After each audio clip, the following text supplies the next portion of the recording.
পশ্চিমবঙ্গে final voter list SIR প্রকাশিত হতে চলেছে 28শে ফেব্রুয়ারি।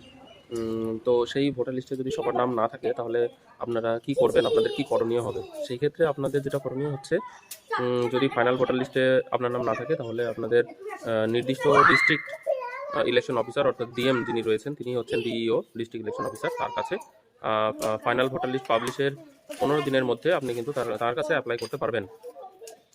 সেখানেও যদি সন্তুষ্ট না হন বা সেখানেও যদি কাজ না হয়, সেক্ষেত্রে আপনি আরও 15 দিন এক্সট্রা টাইম পাবেন। চিফ ইলেকশন অফিসার, আপনাদের প্রত্যেকটা রাজ্যের ক্ষেত্রে চিফ ইলেকশন অফিসার রয়েছে, সেখানেও কিন্তু আপনারা আবেদন সেই 15 দিনের মধ্যে জানাতে পারবেন। এই দুটো জায়গাতেই যদি কাজ না হয়, সেই ক্ষেত্রে আপনাদের যেটা করণীয় হচ্ছে, ফর্ম 6 আপনারা পূরণ করতে পারবেন।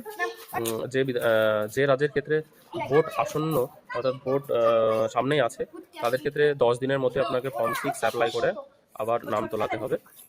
অন্যান্য রাজ্যে যেখানে ভোট নেই সেখানে ফর্ম 6 অ্যাপ্লাই করে জমা দিলেই হবে, নির্দিষ্ট কোনো ডেটের কথা সেখানে বলা নেই।